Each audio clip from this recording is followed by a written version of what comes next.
Welcome to the RPG Players Guild. So let's talk about Tasha's Cauldron of Everything today.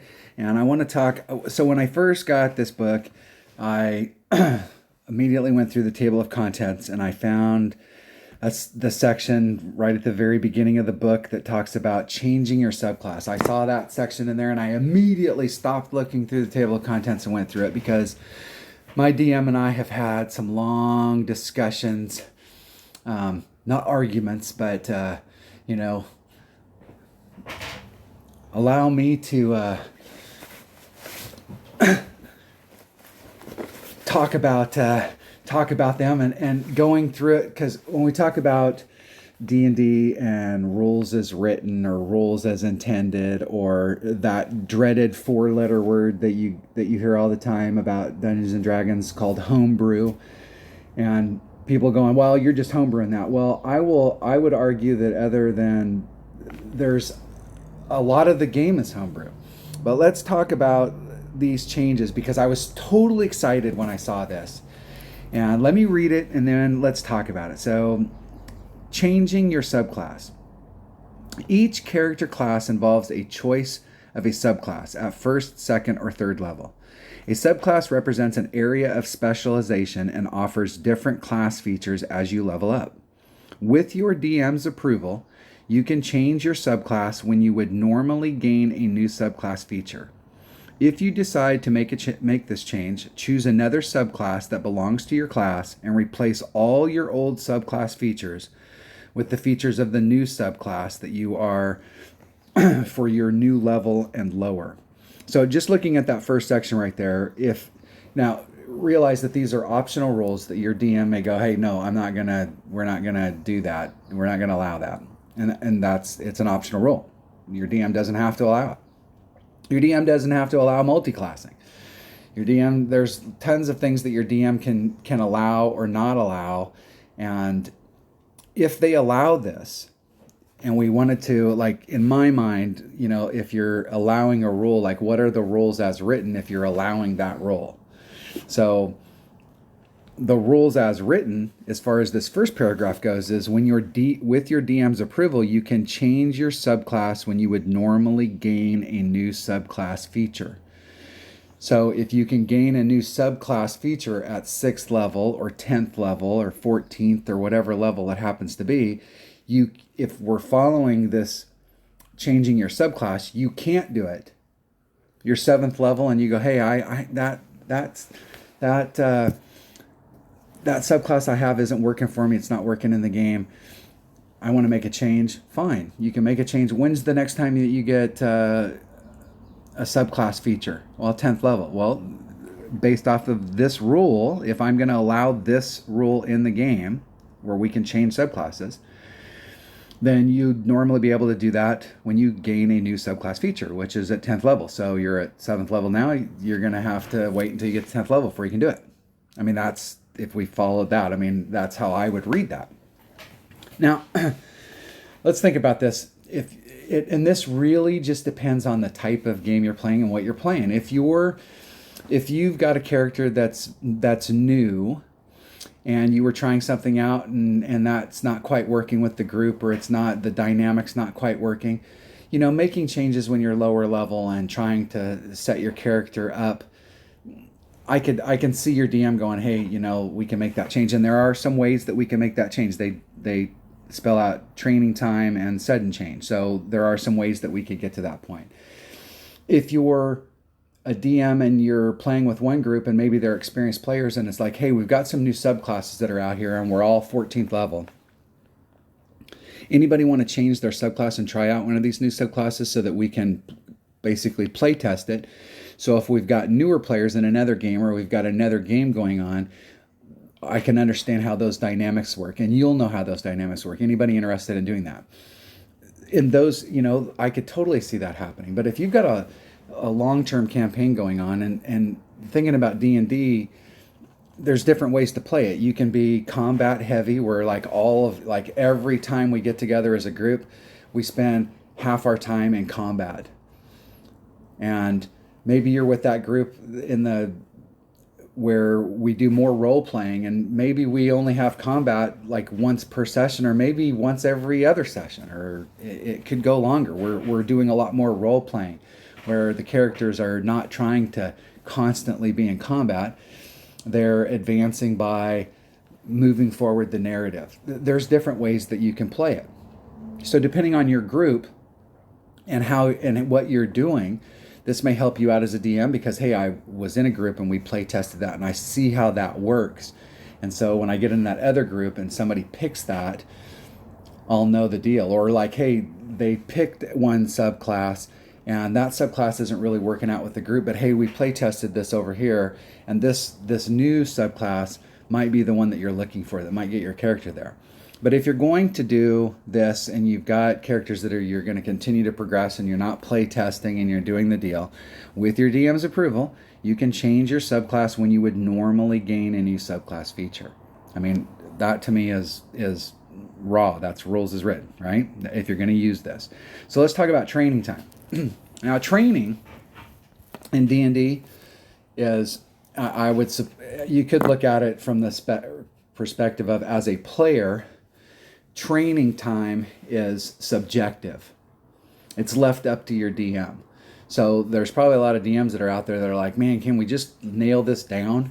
And there's a lot of players like, hey, can we just nail this down? Because here I'm playing in one game and my DM is looking at training as like, hey, it's not important. And in another game, my DM is like forcing me to do these training, and how much time and money it costs me is different. And so we can have all of these different things going on, and people will go, well, that's just all homebrew crap. Well, no, because they're leaving. The training is vague, I believe, for a reason, because they can allow DMs to work it into how their game works. So let's read about the training time if you wanted to change your subclass. So your DM's allowing you to change your subclass, and you can do that when you reach a point where you could pick a new subclass feature. So the training time. To change your subclass, your DM might require you to spend time devoted to the transition as you study the ways of the new specialization.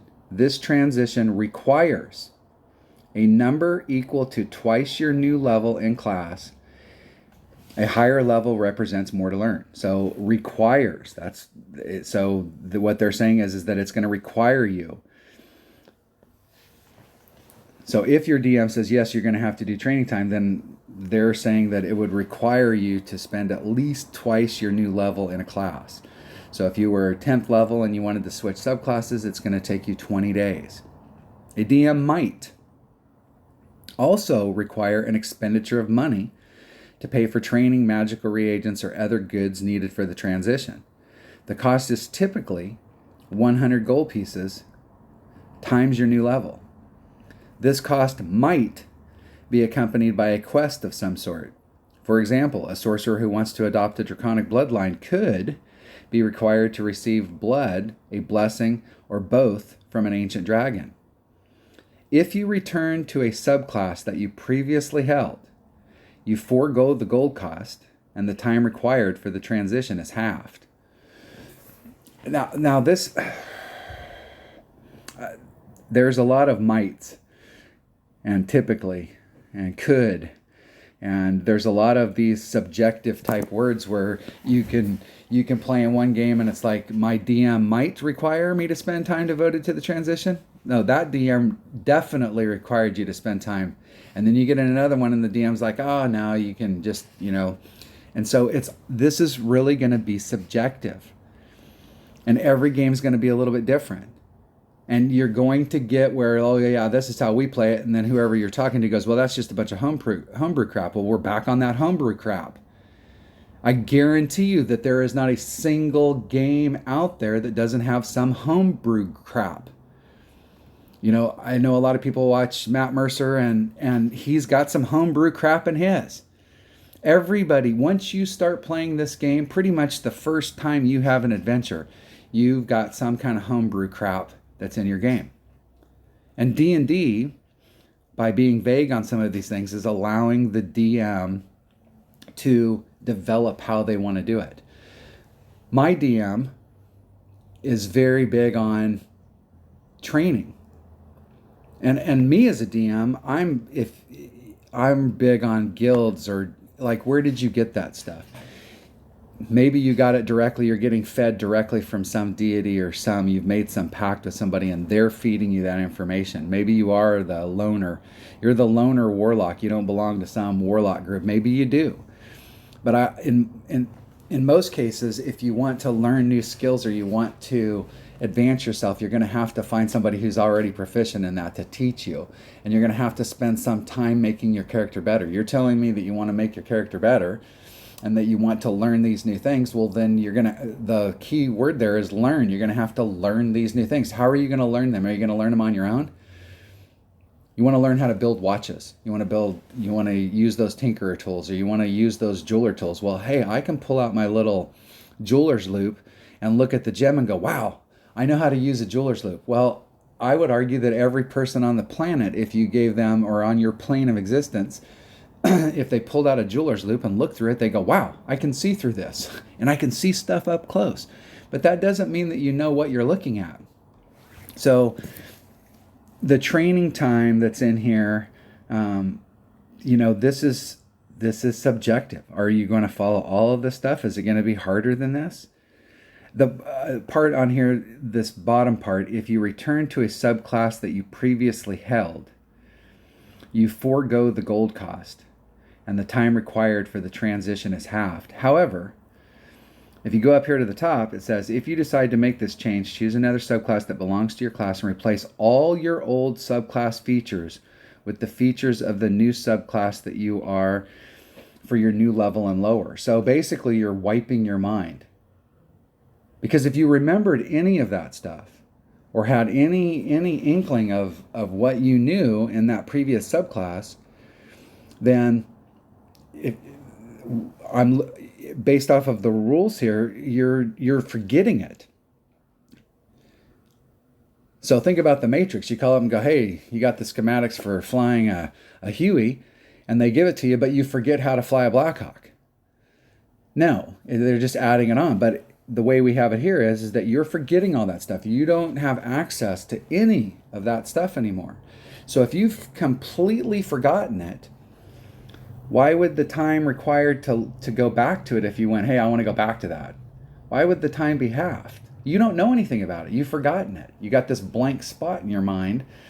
It's like, oh, no, you're going to be able to go back to it because, no, you've been totally forgotten about how that stuff works. So how could you possibly be better at it if you went back to it? Now, let's talk about sudden change. This is another way that your DM, if or might allow you to change subclasses. Let's go to sudden change. Sometimes a character undergoes a dramatic transformation in their beliefs and abilities. When a character experiences a profound self-realization or faces an entity or a place of overwhelming power, beauty, or terror, the DM might allow an immediate subclass change. Here are a few examples. An Oath of Devotion paladin fails to stop a demonic horde from ravaging her homeland. After spending a night in a sorrowful prayer, she rises the next morning with the features of the Oath of the Vengeance, ready to hunt down the horde. A wizard lies down for a nap beneath an oak tree whose roots reach into the Feywild. In his dreams, he faces visions of multiple possible futures. When he awakens, his subclass features have been replaced by those of the School of Divination. A cleric of the war domain has spent years in conflict with the enemies of her temple. But one day she wanders into a sun-dappled glade where her god once shed a tear of mercy over the world's suffering. Drinking from the glade's brook, the cleric is filled with such compassion for all people that she now bears the power of the life domain, ready to heal rather than make war. Now, looking at this last section, a sudden change, your DM might allow an immediate subclass change. So if we did this, if I go back up to the rules, as what I think of as the rules as written here in the changing your subclass, this first paragraph where it's talking about it, with your DM's approval, you could change your subclass when you would normally gain a new subclass feature. So if you were just doing the transition and you were training to do it and you were trying to progress that way, then your kind of limited to when you would get that new subclass feature. That's when you would make the change. But if you had a sudden change, it could be argued that your DM might allow an immediate subclass change based off of, just looking at these 3 examples. Now, I could see your DM doing this, and I don't like to use the word punish, or DMs don't punish players. Players punish themselves with their actions. So you play against your alignment. You do something where you feel like, or you allow your group to do something where it's the ends justify the means, and you played against your alignment, or you played against your deity, or you played against that otherworldly patron that you have, and that otherworldly patron holds it against you, and maybe you have that sudden change. It might be something that you didn't ask for. Like, hey, you want to, if that's the way you're going to be, then, this is the way it's going to be. Maybe that brings on a whole new quest line where if you want to go back to that, you've got to do this, and you've got to redeem yourself. The whole role-playing aspect, that could fire your game back up. Maybe you're at a point in your game where, people have got on a certain track, and this is a way to mix it up a little bit. In just looking at, even though in Tasha's Cauldron of Everything, this is a half a page. It's 3 bullet-pointed paragraphs, and it only takes up half a page in a thing. If during this video you see any red stuff drop on the screen, that is the blood leaking from my ears, because this is, my head hurts just looking at all of the stuff that's involved in this. And we go back to the homebrew thing. We have a very, very vague rules up at the top, rules as written, where you could normally gain a new subclass feature only when you can change only when you get a new subclass feature. And if I was the DM and I was going to do that, then obviously there would be some training time involved. You're going to have to learn the new deal. But you could also do a sudden change, and your DM might allow an immediate subclass change, regardless of whether or not you're at that point where you can pick that new subclass feature. I really like it. And like I said earlier, I really like it when you've got a lower level character. Maybe they were unsure about what kind of archetype they wanted to pick, and they picked one and they tried it out for a little bit, and they go, man, this isn't working, or I really don't like that dynamic. And they sit down, and everything about being a great player is working with your DM and having discussions with your DM that are kind of outside the game, where you're talking about, how do you think about these mechanics, or how do you think about how this works? Because there's some stuff, like in fighting and in combat, and this is why so many players in D&D really like to do combat all the time, because it's not subjective. It's like, no, this is the way that this combat works. Okay? This is how these mechanics work. And some of those mechanics get very complicated, especially as you go up in level. Those can become very, very complicated. Very complicated. But when we're talking about this kind of stuff, especially whenever the word training comes up or changes, it's very subjective. You're not going to go through there and go, okay, here is a step by step. This is the deal. Now, here's my problem with this. I totally get this in the case of, you've got a lower level character. They want to try something, they pick something and it's not quite working out, and you're allowing them to do it. Maybe up until the point where they get that second subclass feature. Like once you've picked that second subclass feature, you're pretty much stuck on that track. Because you came into the game as a level 1 character, and if you look at the books, you come into it with a life experience that kind of led you on this path, and you went down that path. That's what getting your subclass is really kind of tied into your character and your background and your race, and it's kind of tied in. And so the whole narrative up to this point is that, hey, I'm going to be this, and this is how I got on this track based off my backstory. And now you want to change that up. Okay, how does that fall into your backstory, or how does that, how can we work that narrative to do the deal?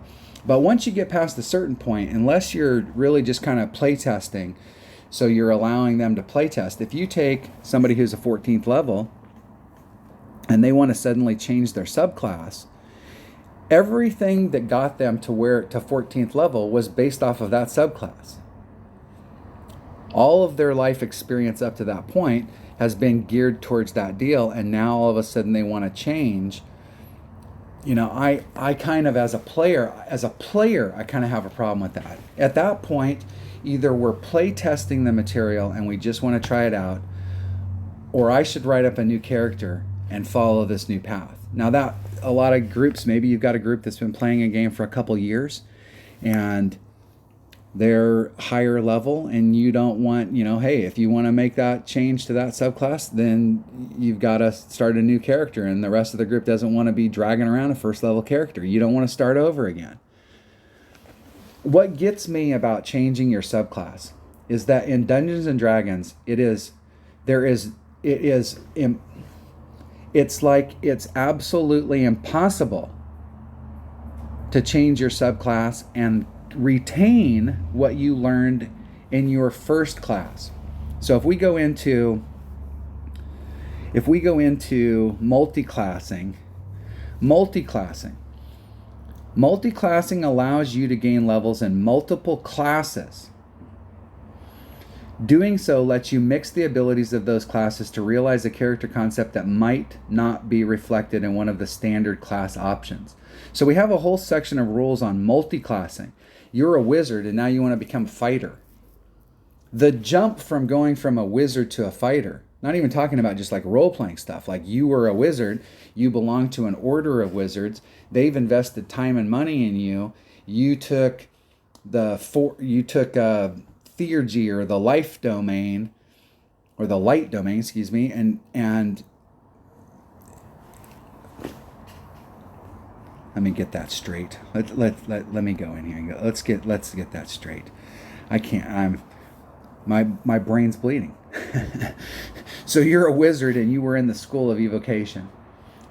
Okay? And then you decide that you're gonna, hey, I don't want to do that anymore. I'm gonna become a fighter. Well, that school, if you wanted to do the role-playing stuff, that school's got stuff invested in you. Maybe it hasn't cost you a lot to get into that school, because they're looking at it as, hey, we've got a new member here, and we think about the long term if you have organizations like that in your game, and now all of a sudden you're going to switch and become a fighter. They may take offense to that. You may have to buy your way out. You may have burned some bridges. You may look, there could be repercussions for your actions if you want to multi-class. People have stuff invested in you to get to that point. But we have this entire dynamic for multiclassing. You were a wizard and now you want to become a fighter. You're going to change the whole deal. We have this stuff in place for multiclassing, yet for whatever reason, it is absolute, and you can retain the information that you learned in those other levels or in those other classes. You can retain that and get life experience and build your character up, knowing that, hey, I know a little bit about fighting because I was a fighter for a while. I started off my career as a fighter, as a soldier, and I got drafted and I went out there and did the thing. And when I got done, and now that I'm a civilian again, hey, I really wanted to be a wizard, so I'm going to be a wizard now. We have that in place for you to be able to advance your character, but for whatever reason, it's absolutely impossible to be a wizard and change subclass schools and retain the information that you had from your first class or your first subclass. So like a fighter, we take a fighter, for instance. If we have a fighter here and we've got all of these different subclasses, they could have been a scout. Maybe they were a scout in the military, and when they got out of the military, they want to become something else. They want to become a knight. Or maybe they got that land grant because they were such a great scout and they got some land and now they want to become a knight because that's their deal. We would have to forget everything we knew about being a scout, and then you could switch to being a knight. But it's impossible to be a scout that is, you had your first 3 levels out there as a scout, and then all of a sudden, hey, now I'm going to go to a different subclass within my class. That's impossible. but it's okay to switch classes completely. That absolutely makes no sense to me. I know that there's a lot of DMs and a lot of players out there, and this is a very, very complex deal. But I swear that when they did this thing in Tasha's where they came out with this new changing your subclass, it's half a page. There was no unearthed arcana that was out there beforehand for people to try and be able to play test or come up with new ideas or come up with an alternate method. It's like they got to the point and they went, hey, we don't have any more art that we can put in the book, but we have a half a page up here that we have to fill something up with. And they just threw this together. It gives people an option to adjust the thing of like, okay, for all of you DMs that are out there, that if it's not rules as written and we don't have somewhere where there's an optional rule, you absolutely will not do it because there's not a damn thing in your game that's homebrew. Every single thing, and I guarantee you there isn't any person out there who's a DM who every single thing that they do is rules as written. There's something that's like, well, this is how we play. This is how I play taverns, or this is how we play, or I use these gods' names instead of those gods' names, or I do something. The game is homebrew. The real mechanic part of the game, especially for combat and for some of those things, is absolutely important. If we go, no, that's not how we run combat. We run combat like this, then you're not playing D&D. That is homebrew. But there's a lot of this stuff that's in D&D that is subjective, and that it allows you as the DM to be able to create this fantastic world. And in my mind, it has to make sense for what the player wants to do. They can't just go, well, I'm going to do this. It's like, okay, when have you ever done that? Like, have you ever done that? Are you proficient? Do you have those skills? But it's possible for us to multi-class, but for whatever reason, and remember what we learned, but it's impossible for us to multi-subclass and retain what we've already learned. So this is like going to school and you get your business degree. And then you go, you know what? I'm going to become a lawyer. So you go to school and you get your bachelor's degree. It took 4 years, and it's going to take 2 or 3 years to get a law degree. So I'm going to go to school and get my law degree. Now, you could have went to school and got a bachelor's degree and did pre-law and really kind of focused really on law, so that when you got to the point where you were there, so think about your regular subclass. They started off and they were in pre-law. And they learned a bunch of stuff to get them to the point where they had an understanding of that. And then when they got to, 4 years into pre-law, then they can go to the next step where, hey, now I'm going to go to law school and become a lawyer. And I have all this background that led me to it. But you can have a bachelor's degree in basket weaving. And if you can get accepted by a law college, you can go to school and become a lawyer. And so what do you have? I spent 4 years learning basket weaving, and now I'm going to learn how to become a lawyer. Now, if we talk about changing your subclass, that's the deal. It seems to me that it would be easier for a character to change their focus in a subclass and learn a new subclass within their own class than it would be for a character to completely change their class. And in my opinion, the game makes it so easy to multi-class, because really when you look at the requirements, multi-classing requirements, prerequisites, if you want to become a barbarian, you got to have a strength of 13. If you want to be a wizard, you got to have an intelligence of 13. If you're a fighter, monk, paladin, or ranger, they're requiring 2. You got to have a strength of 13 and a dexterity of 13.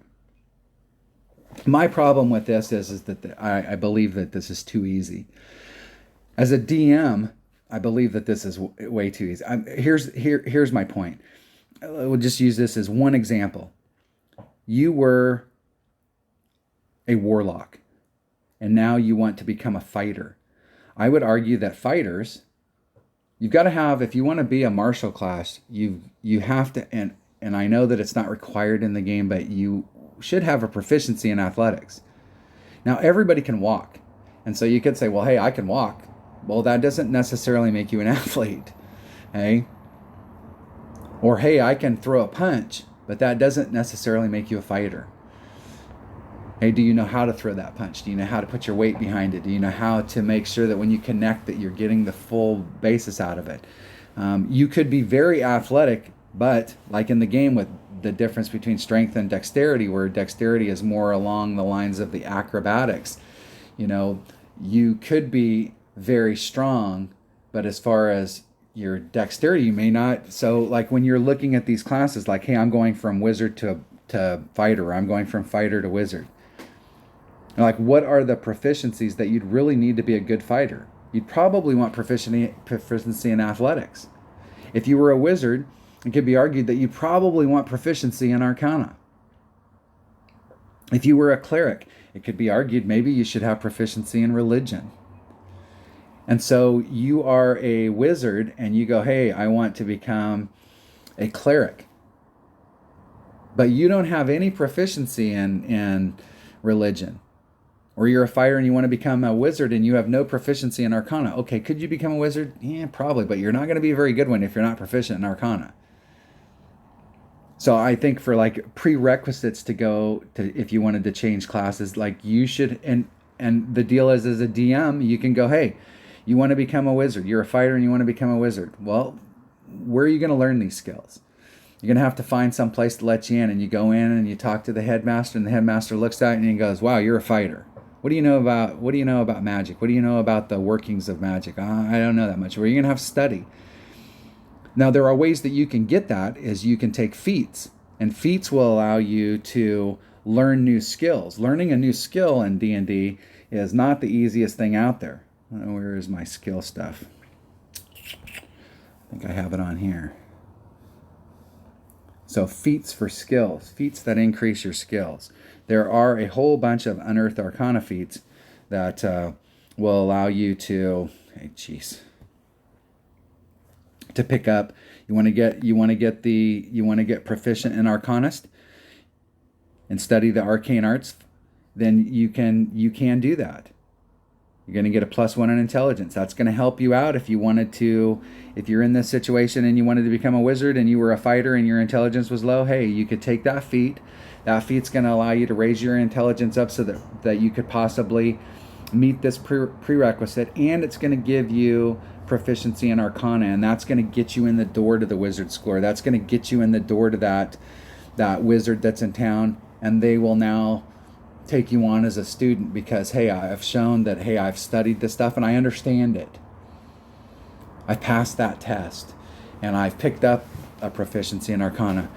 There are ways to multi-class, but I am just baffled by the fact that we can multi-class and completely change our class, but yet is it impossible to learn something new and change subclasses within our class?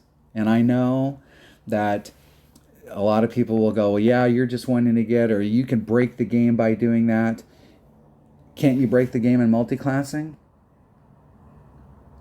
You could be a druid. You join a druidic order at level 1. You get 1 level in druid. That gets you into an order. That gets you that starting point. And then at level 2, you switch to being a wizard. Now, one of the drawbacks is that if you are multi-classing, it could affect your abilities when you get to the top, as far as, what spells, how high a spells that you can get. But in this case, it baffles me as a player and a DM that this seems like it's like such an impossibility to change your subclass or to switch. I can give you my example. I have a wizard who is a theurgist and follows the Forge domain. In long conversations with my DM about what I wanted to be able to do, my DM stated, well, I don't think that there is a subclass that will allow you to do that path. So, like trying to, as a player, be a really good player and not just tell my DM, trying to find some way to fit what I wanted to do into the rules as written.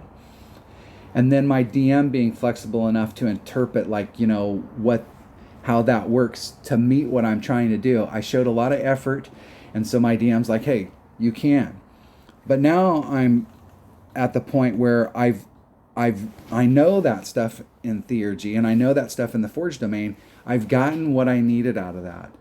But now I need something else.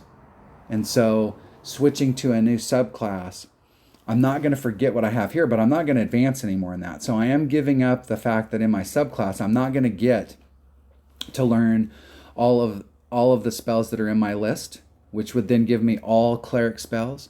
I'm not going to get those upper level features that I would get at 10th level and 14th level. I'm not going to get those features. So I'm not going to be, I'm never going to be an instructor in the Forge domain. Because I don't know those upper level things. I could teach you the lower level stuff, but I can't, I could be the 101 teacher, but when you start getting into 201 and you start getting into some of those higher level things, I'm never going to be that professor. I'm never going to be the one that has a PhD because I've switched subclasses. It just amazes me that it is so hard and so controversial to change subclasses, but yet it's so easy to multi-class if your DM allows it. I like the fact that they addressed it, and I do like, especially if you've got some of those newer players and there's players at the table going, well, there's no way you can let him change subclasses, because like, well, hey, look, we're still pre-6th level, and I'm going to let him change subclasses. Or you could come up with something where it might allow you an immediate subclass change where, bam, this happens. So it addresses some of that stuff so people aren't going, well, you're just homebrewing that shit. Well, we're homebrewing all this shit, except for combat. I just think that there has to be a way.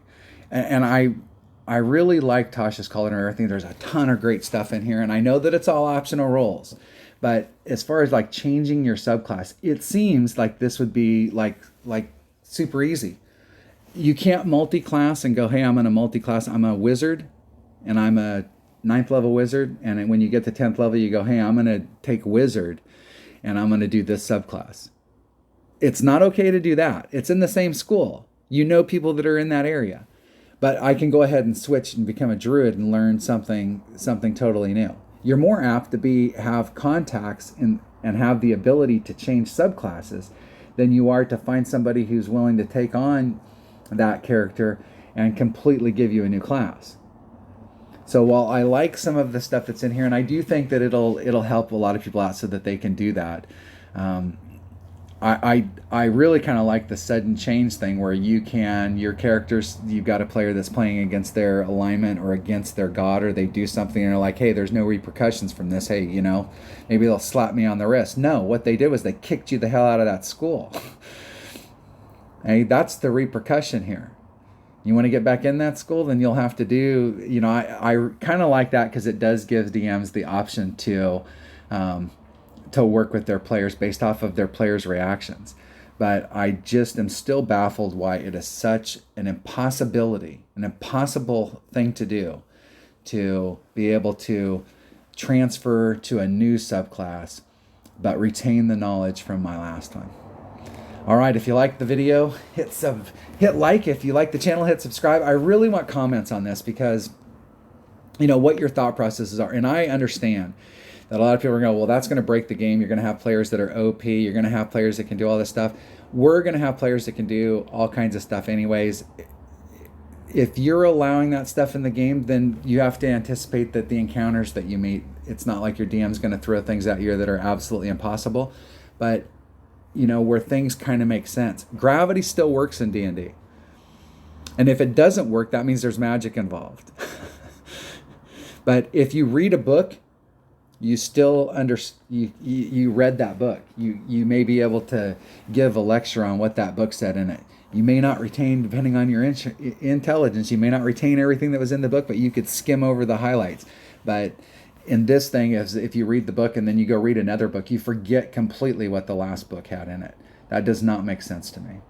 So if you have comments, please leave the comments in the comment section. I've shooting this video in 2021, but I don't care if it's 2031. Let's leave comments, because this right here, I'm just baffled on why it's such an impossible thing to do in D&D. Thanks for watching.